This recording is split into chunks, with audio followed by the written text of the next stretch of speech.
All right, guys, today we're tuning this gorgeous 2006 CTSV. If you're not too familiar with these are a Supercharged 6.2 out of the box. This has a ZL1 hatch, so the top part of the blower here is off a ZL1 vet.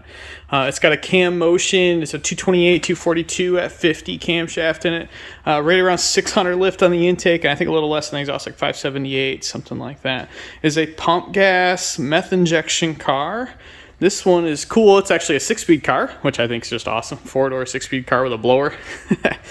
Great old family getter.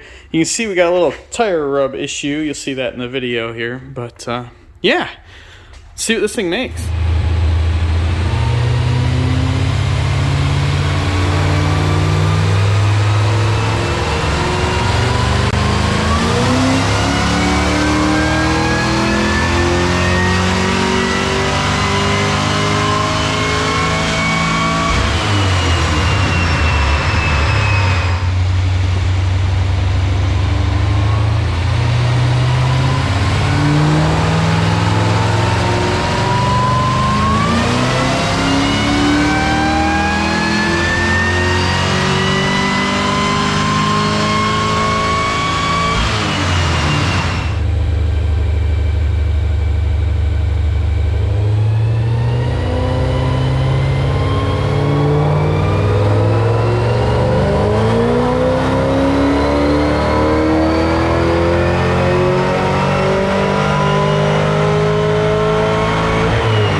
All right, just wrapping up with this V. Made 507 horsepower, 477 foot-pounds of torque. Check out this curve.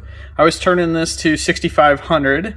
I got the limiter set at 67. Still stock bottom end stuff, so I left the timing a little conservative. It's got enough methanol going through it with the pump gas combination there, pump meth combo, that I probably would have taken another 2 degrees, but it's just not worth it. If he has an issue with the meth, it's going to be catastrophic. So I typically leave the methanol stuff off, tune it without it on, and then turn it on in the end, which is what I did here.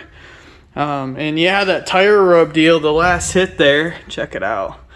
Just squatted a little bit too much. When I strapped it, I moved the straps around to try to not load it so hard on the tire, and then sprayed some VHT on it, which got us through the session, but we're gonna call it a day there. He's happy with the numbers. This has been at another shop with another Mustang dyno previously, with a couple other before a handful of things were done to it, and he's happy with the gains we made today with it. I don't remember what the previous numbers were, but anyway, I'll quit rambling and get this thing off of here and move on to the next project.